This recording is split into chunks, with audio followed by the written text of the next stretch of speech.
sun. Come on down to GI. Enjoy nature full and free. This invitation is to the whole world. Come visit my country. Hey, Mr. Tourist Man, I'm inviting you. Why don't you come on down? So call up your travel agents, book yourself an airline seat, pack up all your bags and suitcases and everything you'll need. Get your friends and family and get them on a... Welcome to an exclusive interview with experienced Turks and Caicos. I'm your host, Mary Fulford, known as Ziggy, with my amazing co-host. I'm Lauren Hall, also known as Lori. And today we have a special guest with us, the beautiful Racquel Brown, who is also the Interim CEO of Experienced Turks and Caicos. And we'd love for you to introduce yourself for us. Hi, Mary. Hi, Lauren. Pleasure to meet you both. Thank you so much for having me here today. I am the Interim CEO, the change manager for Experienced Turks and Caicos that officially launched July 1st. It's the new destination management organization, and it's an opportunity, the way I look on it, is to improve on what we're doing and enhance what we're doing in tourism, and to ensure for just not Provo, but the sister islands, to ensure to see how we could include them and to build on the product, improve the guest experience, and give Turks and Caicos Islanders what I believe is the opportunity to really see tourism working for them. And that's the most important thing. We need to make sure that everyone feels that it's sustainable, it's a part of their daily livelihoods.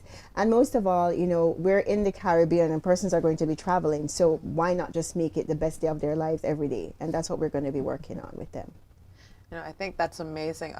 Ms. Brown, could you at least give the people just a brief overview of your previous experience before coming here to Turks and Caicos? Yeah, okay, so I've been doing this for 20 plus years, and that sounds so old because I don't feel that old. But, you know, interestingly enough, tourism became a part of who I am, and I love it. And I ended up with an opportunity working for a hotel in Jamaica, which is the Half Moon Golf and Tennis Beach Club at the time. And I was their environmental officer. And that just basically propelled me forward to working in the tourism industry. I became a USAID contractor, working with them to assist, develop rural, and I would say local tourism product outside of the main hubs. And then I moved to Cayman, which was a very good opportunity for me because I was able to work with the government there to improve the Cayman experience. And at the time that I was there was a promotion called Cayman Kind, which really focused on the product development of what is the Cayman Islands. And so I'm here now, moving from St. Kitts to here. I was there in St. Kitts for 8 years. I was a chief executive officer. And I was tasked, similar to what I feel like I'm doing now, was to really rebrand and build the tourism product there. And one of the things that I did was in 5 years, I doubled cruise arrivals with my team from 500,000 to 1 million plus visitors per year. And we became a marquee port at that time. And this opportunity for me came along at a time when I felt it was different. I took a little break. I call it an adult gap year. Most people take it after college. I took it when I'm a little older, so I find that funny. But I really think it's an opportunity for me to work with the destination. There's so much to showcase for the Turks and Caicos Islands. Most persons only know Provo, or they think the Turks and Caicos Islands is Provo. Mm-hmm. Beautiful islands, each one having its own personality, and I believe, and we know that's the intrigue. And so as we're in this new era post-pandemic, we have to really think about how we're going to add value to the guest experience. And so we have to figure that out in terms of enhancing the guest experience. We're doing different types of tours, offering more local immersion. And I really believe the team, we understand the focus, and we're going to get it done. And I really am excited, and I believe the team is excited also. And that's great that you said that, because I think that now a lot of persons want to see some change in what we offer to guests, you know, beyond the sun, sea, and sand. We want, like you said, more local immersion, people really interacting with culture and seeing, you know, who we are as Turks and Caicos Islanders, you know, visiting the sister island so that they also get a sprinkle of the money that's been going around. Yeah. But talking about that, I would love you to expand a little bit more on Experienced Turks and Caicos and, you know, what is it about, what is it going to do, and what kind of plans do you have for it going forward in the future? So, you know, Experienced Turks and Caicos, I looked on it when I saw this opportunity, it came to me. I thought, wow, they're doing something different. They're coming out of COVID. the government of the Turks and Caicos Islands, and they're not trying to do it's the same old same. Now I know most persons will be like, oh, but this is a change and there are things that are different, and I can totally respect and appreciate it. However, travel has changed. It is more focused on data. It's more focused on understanding the traveler. It's based on understanding the demographic, the behavior. And we just can't, like in the old days, just decide we're going to go to New York or we're going to go to Connecticut because everyone is going there. No, they're different travelers. And one of the very unique, and I think it's to be celebrated, that the Turks and Caicos Islands focuses on luxury lifestyle travelers. They are not doing mass. They're doing travelers who their lifestyle, it is luxury. They don't even realize it, but they do. Where they eat, where they choose a vacation, where their children go to school, the type of cars they drive, the type of magazines they read online. And we fit into that space. And those persons usually earn over $250,000 US average household income. And so it allows, in my opinion, and the data shows to it, that the person that is coming to the Turks and Caicos Islanders is someone who, back in the day we used to see a multimillionaire and they dressed in a suit. No, millionaires today are very laid back. They want to wear their shorts. They want to wear, their Birkenstocks or their flip-flops. But they have money and they want to go on vacation and they want to have a break. They want to be able to disconnect. And I believe this destination, because it has been doing so well, they offer that experience. And coming out of COVID to say, okay, we just continue to market. No, we can't. We have to find more of those persons. And the team that I will lead will be looking on research, looking on behavior, looking on expanding gateways. We have certain flights that come that are seasonal. We need to look at, like, for example, Boston. Why can't we have a year-round flight?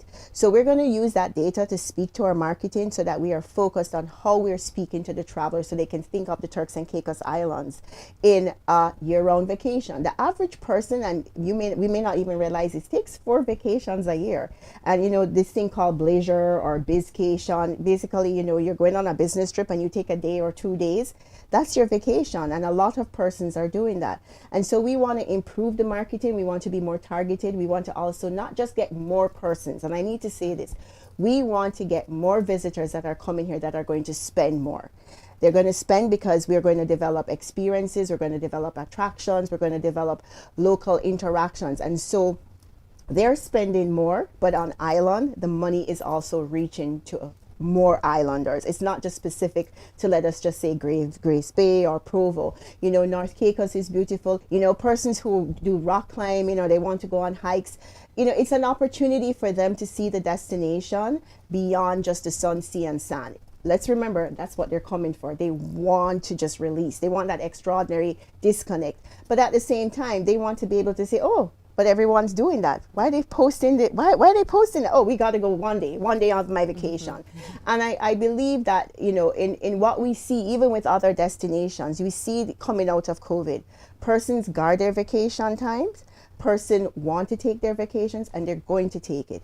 And so with the team on the product development side, we want to work with every possible opportunity.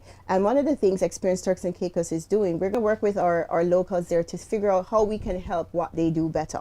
Can we help them to come up with logos? Can we help them kind of similar to what TCI does, but a little bit more focused because it's tourism. How can we get them to know that, it's not just PayPal, there's Zelle, there are these different payment options. They don't have to fear it. They can get comfortable. They all have a phone. Most of them have a smartphone.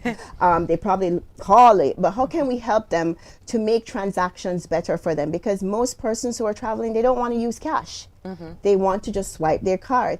We are still sometimes in, most persons sometimes in more, I would say, rural settings tend to feel like, no, I want to get the cash because I want to be sure. But that's not where the world is. And so we want to work with our stakeholders so that they can have that. They can use, I would say, technology to help them to get more visitation because they're going to get more bookings. More persons are going to talk about it. So we're going to look at doing it in terms of improving their overall standards of operation, enforcing their customer service, and any way that we can add, I would say, technical assistance to help them in their business, whether it's graphics, whether it's, e-commerce, anything, even if it's getting them certified because they need to have a certification to be able to be recognized.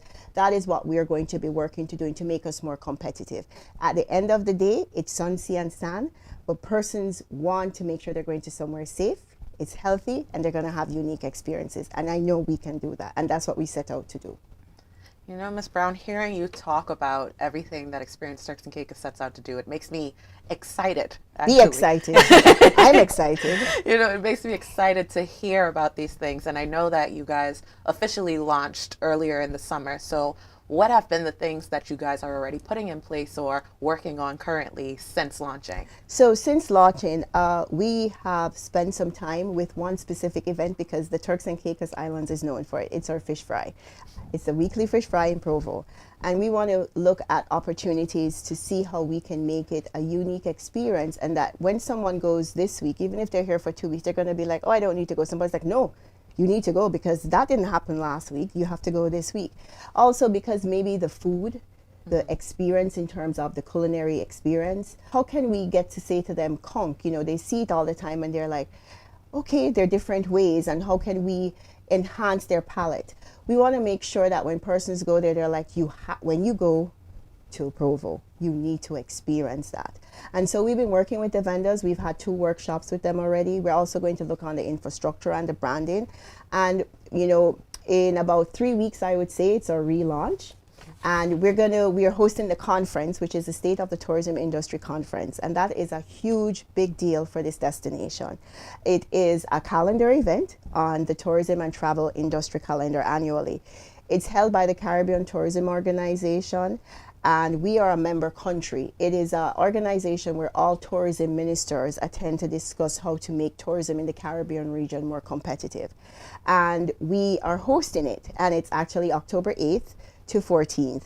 And we are ensuring that it's not just a showcase of the Shore Club, which is the host, but we're making sure we're bringing in international journalists that will be attending the show. They're going to go to the sister islands. They're going to go to North and Middle Caicos. They're going to go to South Caicos. They're going to go to Grand Turk, because journalists tend to come and they come to Provo. Yeah. But if we're starting off to be different, experience Turks and Caicos, we have to show them what the other islands are about. And that is most important, because we have to change this brand awareness or this understanding of what the Turks and Caicos Islands are all about. So we're hosting this conference, and it's an amazing opportunity for us because we're going to have all of the ministers of tourism come in.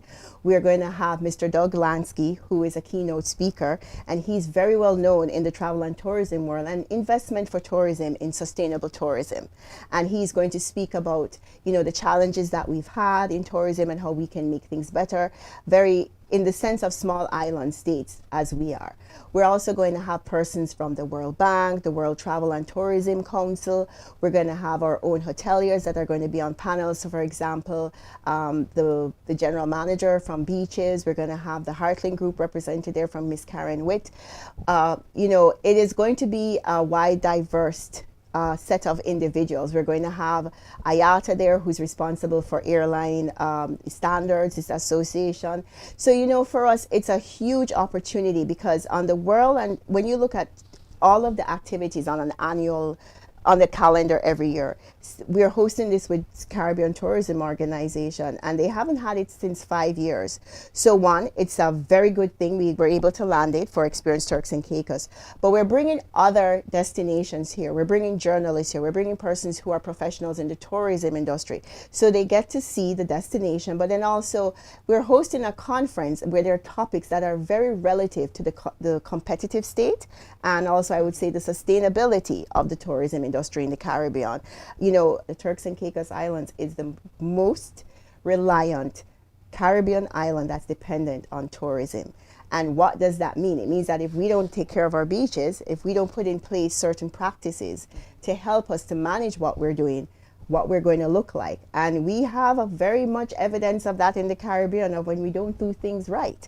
So I truly believe it's an opportunity for us, and I am so happy that we're hosting this conference, because when persons leave here, they're going to talk about the destination, and they're also going to talk about, because I've heard people say this in the industry in my previous life, oh, you remember that SOTIC? It's so cool. And they're going to say, oh, we're in Turks and Caicos and we're at this place, and the topics and, you know, the different speakers that will be there. And so for years to come, the destination got a launching pad and an opportunity, not only for experienced Turks and Caicos, but for all of the Turks and Caicos Islands, because the objective is to share and to speak about and to let them understand what we are about as a brand and as the people, for the people. So there's been this eagerness, and what I'm gathering from what you're saying is there's been this eagerness of persons wanting to come to Turks and Caicos. We see this all the time on our social media. Of persons like in Turks and Caicos, we have multiple songs with Turks and Caicos in it. And I think that what you guys are doing now with Experience Turks and Caicos, there's going to be even more persons wanting to come to Turks because of the different things that they can now look forward to. So it's beyond the sunset center, like we've mentioned earlier, because it's like, oh, I can do cultural stuff. I can do these different things, the hiking. So all these different things will start to now appeal. But we still have this thing where health is very important. Persons are like, oh, I need to make sure that everything is okay. If I'm here, what happens to me? Safe. And we've been hearing about the tourism health program. So we would love for you to elaborate on that a little bit more. So, we came out of this pandemic, right? And I think we all, we know it happened, but we're going on like it didn't happen. But one of the things I think it taught us was that how important health issues impact tourism. And we saw in a blink of an eye, literally, we saw here different countries closing down and different islands in the Caribbean. Some opened earlier. We were able to open up earlier. We were also one of the safer destinations because the population was, above 80% vaccinated. There's some destinations that they're still like at 30-40% vaccination because it just didn't work the way it did here. So we are very lucky here. But what it shows is that for us as a country, we understand that the standards that are important to maintain the health, not only just our visitors, but ourselves, because if we don't have a healthy, for us as healthy, we can't have persons coming here to be healthy because it's a mixed message. You can't just be doing something for your visitors. If you're not doing it for yourself, then what's the point? And so in 2016, the Tourism Health Program was launched in conjunction with CARFA.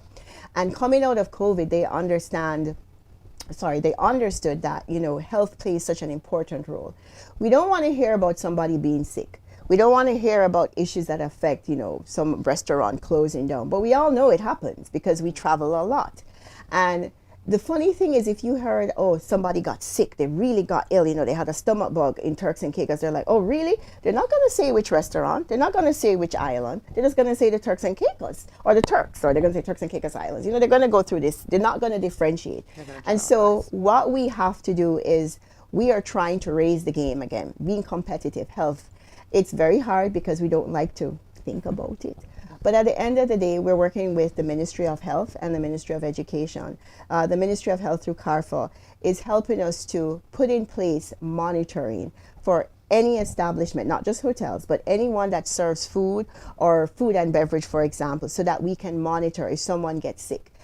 You will see that it just took in the blink of an eye for persons just to get COVID. It's no different for everything that happens because we're in a global world now. You're connected to somebody in the UK within 8 hours, vice versa. So for us, we want to make sure that we're monitoring the health of our country in terms of not just our visitors, but also all of the persons that work in the tourism industry here. And what we want to make sure if someone is getting sick, we're reporting it, not to report their name, but to show what is happening. So if something happens, we're able to catch it really quickly. The Ministry of Health can deal with it and we can address it. So we don't end up with having some sort of an outbreak and then persons, CNN flies in, or they're having this problem, you can't have drinking water. And then by that time, it is so hard to manage the process.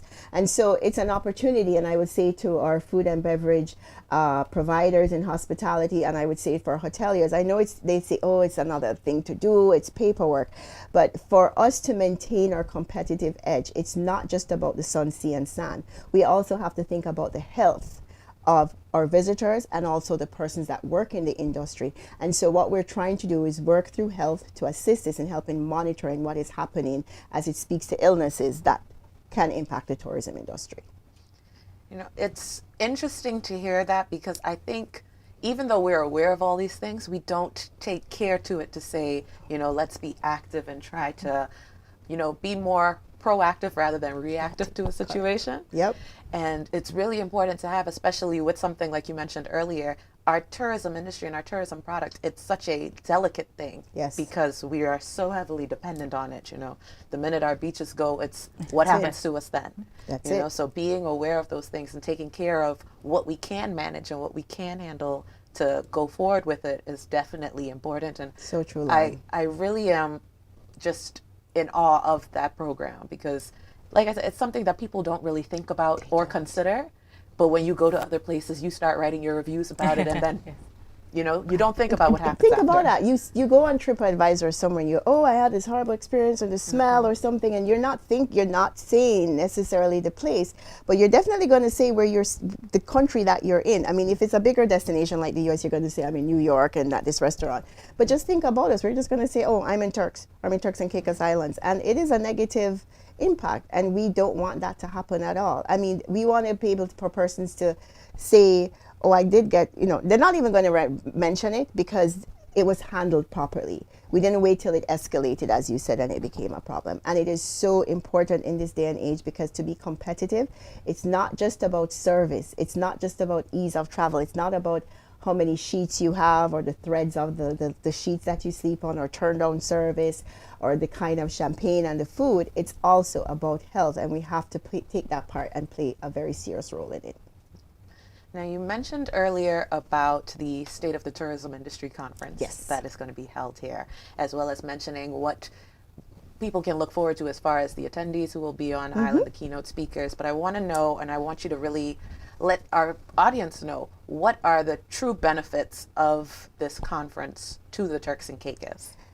So it's a magnitude of things. So let me break it down. So we're going to have, of course, there are going to be ministers of tourism there. We're going to have the Caribbean Tourism Organization there. I think what is most important is that we're bringing in journalists.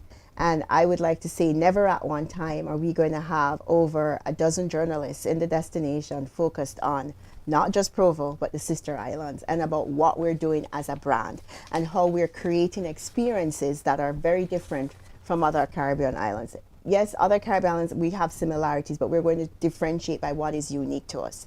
It's so important that they get a feel of the destination about what our service levels are. But it's also important for them when they're interacting with persons to feel comfortable. One of the benefits, and we all take it for granted here, but there are other destinations that you can't just walk out of the gate when you leave the property.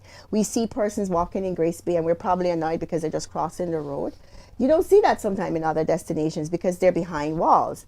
We have a unique experience where persons go out to dinner, they get to walk, they get to decide what they want to do when they want to do it. We can't take that for granted. And so they're coming to a destination where that exclusivity is being offered to them because they can do whatever they want to do. And that's exclusively theirs. They don't have to think about, if I leave, what happens? That's an exclusive opportunity.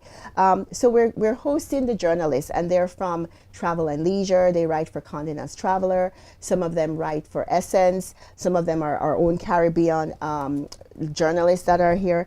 And I think what is most important is that each one is going to walk away with their own experience, and they're going to talk about it for our destination. It is so important. And I kind of find it funny because you're going to have different journalists writing from a different standpoint, right? And each of them are going to be like, so you're tweeting or you're posting or so it allows for the destination over that week to showcase what we have.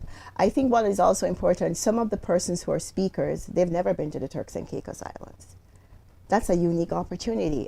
We all travel to the United States or Canada or to Europe, but as our Caribbean people, we don't really go other Caribbean islands because we don't. Yeah. So they're getting to come here and they're getting to experience in a week what we have. Other ministers are going to come and they're going to see what we do here. And yes, they're going to be a little jealous. And I say they're going to be a little jealous because understanding the type of hotel product or accommodation product that we have here. Yes, we have Airbnb, but the diversity of hotels, yes, we have some that are all inclusive, but we have some that are, the regular European plan. Then you're going to have those who are in traditional resorts, and they're going to say, and you make this work. Because, if you go to some destinations, they're of just basically one type. There are two types, all-inclusives or just the European plan. We have a diversity of what we do here, and it's all at a 5-star, 4-diamond level. And to do that, it's not easy. Also, one of the most important things that we're doing is promoting the youth. So there's Youth Congress. And it's the junior minister of tourism. So, you know, in some countries, junior minister means it's the, I would say like the deputy to the minister of tourism. But these are young persons who are debating and they're talking about tourism. And they have won the competition. There's a series of debates. And we are going to be having the opportunity where we're hosting the Youth Congress. So the beauty of this, there are other children from the Caribbean that are coming here. And they're going to be staying here. And they're going to have this opportunity to see another destination. Some of them are going to be like, you know, we don't know how often they travel, but we're going to leave a lasting impression on their mind about what tourism is. So as we see tourism in the region, it is one where I think we get an opportunity to help to mold minds. And then also the kids who are going to be participating, we're going to be streaming it live from beaches on the Friday, which is Friday the 13th. No Nick there, not because it's Friday the 13th, you know, Jason isn't coming out. But, you know, it's an opportunity to showcase who we are and what we are. And I would encourage everyone to keep an eye out, because it's going to be on the Ministry of Tourism Instagram page. We're going to show it, we're going to promote it there, and persons to support our own. It's very important because it's not just about us. We're adults, you know, but they're young persons who need to feel motivated. Feel as tourism is just not working in a hotel. There's so many different opportunities and there's so many different angles for it. So I hope it inspires them. And so just to touch on a point that you had made earlier, when you're talking about PR. So recently I was in Barbados and at their Marketplace 41, and I was at the media room that they had, and I saw how important that was when you have all of that media there, because there were persons talking about, so they had the session with the minister, Josephine Colony, and they were talking about Turks and Caicos, and some of the reporters were saying different stories, and I was like, I've never experienced that. I didn't know that happened, and because they were talking about experiences from 20 years ago, and they were like, we have to bring that back, and I was writing notes. I was like, okay, this is missing, that's missing, but it's so important because you have a room of persons who've probably already had other experiences of Turks and Caicos, or want to come and visit, and they're like, I gotta come to Turks and Caicos, I gotta come to Turks. And then, like you said, they go away with that story, and they're like, on their different socials and in the blogs and the different parts of the journal that they're in, they're like, you have to come to this place. So that takes me, sorry, continue. No, I said that's the intriguing part about it. And I personally say, oh yeah, you're bringing journalists and we're in the age of social media. Yeah, that's great. But persons want a third party that's credible. And even though we're bringing them here, that doesn't mean that they're going to write what we want. They're independent. So it's the credible source. You know, we do our own marketing and promotion, and that's great. But you always need that third party. And that's what we're doing, to confirm what we're doing and to also share and build our own brand. You know, the Turks and Caicos Islands is very unique. I'm telling you, many persons don't know about this archipelago. They just think it's Provo. And we want to share with them and say to them, you know, they'll come for their first vacation and they'll say, oh yeah, I was in Provo. And they go, I heard about all of these tours. I heard about what's going on in South Caicos. I want to go fishing, or I want to go to North Caicos and Middle Caicos. You know, I hear this place Salt Key. Where is that? You know? So I think it's so important that we build that awareness, and that's what we're going to do with them on this trip. A lot of these journalists, maybe some of them have been here before, or they've read of the Turks and Caicos Islands, but they're reading from the Provo lens, like what you said. We're trying to give them all of the Turks and Caicos Islands. You know, I think it is very important because I can recall conversations with people who have experienced TCI, funny enough. And they talk about Provo, they talk about Grays Bay Beach being the best beach and the world's best beach, and I tend to argue back and say, have you ever seen Middle Caicos' Moojin Harbor? You know, so the experiences, it goes much wider than just here. And what I want to know is long term, with having these journalists come in and having the conference here in Turks and Caicos, what are you envisioning as the long-term benefits, the long-term advantages to the country? Like you said, we want persons to think of, you know, not just Provo. We want, when they write of those experiences, because I will guarantee you it's the first time they're writing about those experiences, it's going to be an eye-opener. And so it allows us to showcase the destination. They are all of the journalists that are coming, and I just want to say they're from the US, the UK, and Canada. So we brought a wide, diverse compare, because what you do in the US is not necessarily what you would do in the UK, and not necessarily what you would do in Canada, and they speak to different aspects of that. And so it is so important to keep that voice alive and to share what we have. We're living in a society now where everything is instant, and so journalists, they tend to have a life after. And I've seen for many of them that I follow, whether it's on X or whether it's on Instagram or it's on Facebook, they tend to repost something, like because they're short of content or because they want to do something. And I think it's so important, because for us, we want persons to know about the Turks and Caicos Islands and to think of it as there's so many destinations within this destination. And so what we want them to do is to showcase what we have now. And in a year to 3 years, as we develop more product, as we showcase the caves in Middle Caicos, as they go to, they get to feel what we're about. They go on farm tours. They get to experience that when they go to North Caicos. We can say to them, I may never fish, but because I'm in the Turks and Caicos Islands, I am going fishing to South Caicos because that looks fun. That looks different. And I really believe that's what persons want, to see that opportunity. So what we're trying to show them is, yes, you can come to Provo and it's Grace Bay, to your point, but because the energy and the intrigue and what is being said on the ground here, persons like, oh, I did this, and they're like, what? That wasn't in my travel itinerary. My travel agent didn't mention that. They remember, and because it's a integral part of what they're doing, this person is a third-party reference, and they Google it or they go on our website. They will see the information. And they're like, you know what? We're not going on the beach tomorrow. We're going to do that. So for us, it's allowing for the visitor to have the potential now from this third party to understand the destination, to create the intrigue. What they would write about, by the time that person hopefully comes in a year or 2 or 4 months, they will experience it. But the intention is that they'll want to come back, and when they come back, there's so much added value from whether it's more hikes, whether it's more trails, more heritage sites. One of the things we want to work with the National Trust is to have a UNESCO heritage site here. That's a big deal, and there's no reason why we can't have it. And so it creates the intrigue. And so if they were to come back 5 years from now, they'll be like, oh, here we go again, this has changed. So it's a constant intrigue, but also on our end, Experience Turks and Caicos, working with our stakeholders to ensure that they're developing tours or attractions or sites or experiences, culinary experiences, farm experiences, that will make the difference for their trip. And just listening to you speak, what I think that's doing for me, what I think it might be doing for persons who watch this interview afterwards, is instilling more, or starting to instill a sense of cultural pride, of local pride, of being proud of what you have, what we have here in Turks and Caicos. Yes. Like you mentioned, or like we know in Turks and Caicos, a lot of times we take for granted all the different things that we have here, like the weaving and like going to the different islands, experiencing something different, because we're just like, I grew up in Grand Turk. I know that.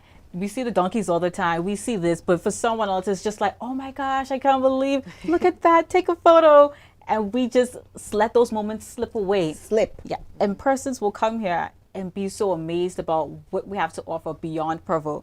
Because Provo is this melting pot of different things, but I like to say each island is so authentic, has its own kind of personality per se. It's so different in many ways. So what I'd like to know is, what can persons out there expect after this SOTIC event from the Ministry of Tourism as well as Experience Turks and Caicos?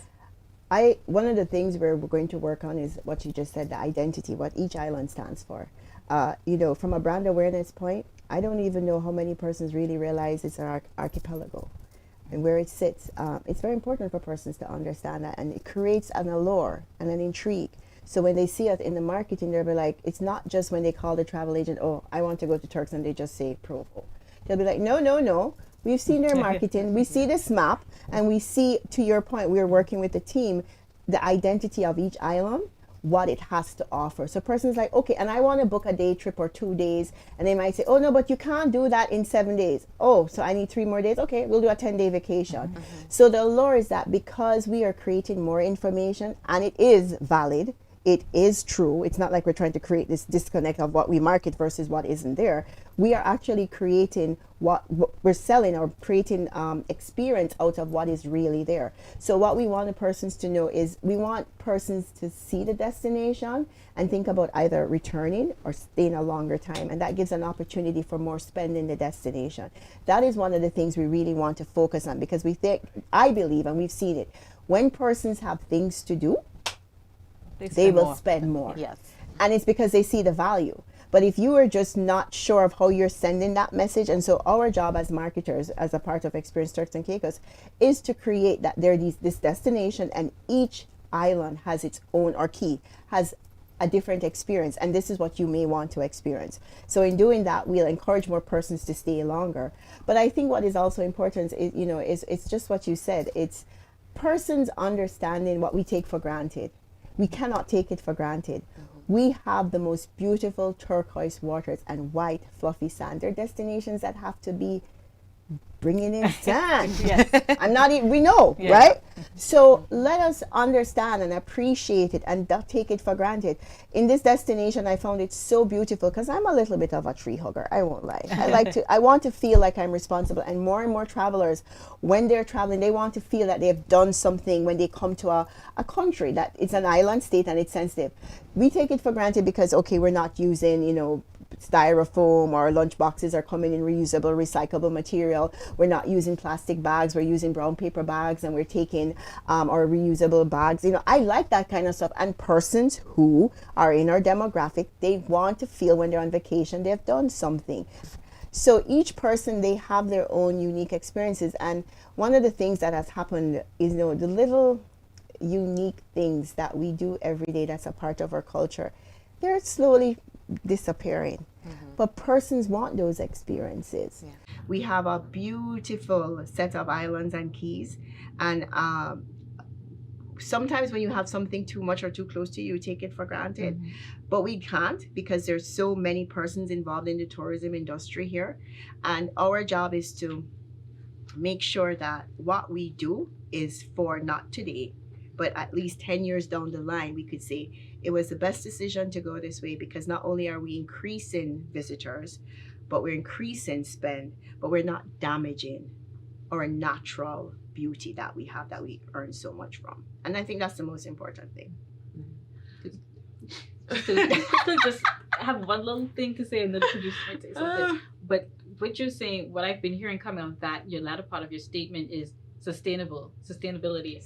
A lot of persons travel and they're like, sustainable. And a lot of times persons say sustainability and they throw it around loosely, and there's nothing sustainable about it. But I think that Turks and Caicos, because from this conversation, what I'm getting is that we're using a lot of the things that we already have. And we're just crafting that sustainable experience for persons that's authentic, that's truly personalized, and that they can feel like, this is one of a kind. Because like you've mentioned, travelers, they have so many different wants and needs, and they're so different than what it was before, but they want that personalized, unique experience. And there's nothing unique like a authentic Turks and Caicos experience. Yeah. No, it's true. Okay, so we're all in here. We have AC. I'm sorry, when I'm on vacation, if I'm out on the beach, I need that AC. The visitors want the AC. But there's so much technology now that can help that. So we're not saying to limit persons to the tree hugging life when they come on vacation, because at the end of the day, we're a lifestyle luxury destination. We're dealing with individuals where the minimum average household income is $250,000 a year. I mean, let's be real. So this person is paying for their vacation up front on their credit card, and they're paying the bill when the bill comes. They don't have those worries. That's the demographic that comes here. And at the same time, though, they're very conscious. The world has become very global, and it has allowed us to know of certain things. So they want to know what we're doing. It makes them feel, okay, I've traveled, but not because I would do this at home means that I can't do it on vacation. No, I'm responsible when I'm here. Sustainability has forced us, because we're island states, to get real. The good thing about it is that we're doing it here, and we're doing it with a smile, and we're doing it because it's real. It's authentic. We never just brought out the brown paper bags because, SOTIC is coming and we're having journalists. We're doing it because it's who we are, and it makes sense. And I think this conversation as a whole has been such an eye-opener, because the thing with tourism these days is that everyone in the country is talking about it. It's not one of those things where only if you're of a certain demographic or you're in a certain field do you have these conversations, because it impacts everyone. In every shape or form, regardless of where you are working or what field you're in, you have to touch tourism in the TCI in some way, living in the TCI. Have to. So with that, I want to say thank you for that, because it's just been such an eye-opener for me, and I hope for the people who watch this as well. I hope so. And honestly, it would not be an interview with myself and Mary if we did not have a bowl of questions written by our lovely producer. And we don't know what's inside of it. So yet. we're going to just do one question. Oh, good. Okay, I thought it was a whole bowl. And everyone can answer, so you can pick, please. Do I get like win serious benefits here? Like, you know, they say. You win the benefit of knowing you answered the question. So, do you call yourself a traveler or a tourist? You know, I consider myself a traveler. And I say that because they're kind of one of the same, but I believe a traveler is someone who's willing to have experiences when they travel. They want to, if they're deciding to go to the beach today, it may just be seeing a starfish. A tourist for me, sometimes I just want to do glam. I just want to go to a hotel and I want to stay at a spa and I don't want to be bothered about worrying about anything. I'm not leaving the hotel because I just want to chill. But I call myself a traveler because I am an adventure person at heart. I like to go out and do things. I love the donkeys in Grand Turk. I love anything to do with wildlife. I like anything to do with nature. But I'm a traveler because I really like to get to know persons. I like to know the culture. I like to know the food. I'm always that person on a trip who decides, oh, I'm going to take the taxi to go somewhere, and I'll just ask the taxi driver, what's a good local restaurant here? I don't want to go where everybody else is going. Just, I am that person. I seek out to do different things. So I'm a traveler. I really believe it, and I love the world. We're more connected now, so I can get there. It's a lot cheaper too. And so I like to have good experiences. So yeah, I'm a traveler at heart. I think I'm a traveling tourist, because for me, I love the experiences. If I'm going anywhere, I have to do the museums. I have to learn the history. Like for me, I'm not going to have fun and enjoy a place if I feel like there's no culture behind it, because I want to experience that. But at the same time, I want to look cute in all the pictures when I'm going to these places. I need to have my outfit on point. We have to go early to these beautiful places so that way I can catch my picture before the crowds come. So I am a traveling tourist in the sense that I love the experiences, but I also want to share them through my beautiful pictures and reels on Instagram. So, yeah. And you? Yes. Mary? So, to tie into what you said, I think I'm perfectly both of them. I'm definitely a glam girl. The producers will say that behind my back. But recently, so I did St. Kitts, and when I did Paris, I find that I want to connect with people. So I was in Paris and I was talking to persons and I want to learn French. So I'm like, tell me what to say. They're like, say au revoir, salud, and I'm saying my names to person in French. So that was such a great experience. And I mean, someone did tell me to be afraid when I was in Paris because I did it as a solo trip. But I've connected with so much persons and it was just so authentic and it was so nice and you learned so many different things. And then like I did St. Kitts and it was about, not St. Kitts, sorry, it was St. Lucia, and it was going to the local places, eating the local food, trying different things. I've never had, it was a banana something that they eat in the Caribbean, and I'm probably messing it up. It was the first time I had it, and it was so good. And I was like, okay, this isn't different. bad. And so you learn different things, you try different things, and you get to appreciate different people in their culture. But I want the Instagram pictures like Lauren. I have to have the Instagram I'm from the photos. generation where we used to have to carry the film to the pharmacy or for them to do it. So when you say that, I'm like, oh, well, today's one of those days, I'll just click. So I get you totally. I totally do. But I agree with you. I want to have experiences. I want to do something. But I can tell you, if it's cold, I don't like it. Me either. Same. I'd rather be So at it's home. not on my radar, I want to do certain things, but I'll be going in there summertime. Yeah, I want heat. I'm a heat girl. This has been a great conversation. It's a wealth of information. I have to rewatch this to kind of like download everything, but it was so great. And I hope persons at home who get an opportunity to watch this walks away from this conversation feeling like, I am so proud of what's happening in Turks and Caicos. I'm so proud of what we're building and how we are identifying each island and including persons into that. And so I just want to thank everyone for watching with us. And I thank you, Ms. Brown, for being with us as well. Thank you so much for having me both, Mary and Lauren. It's been an absolute pleasure. Great. Thank you. Thank you.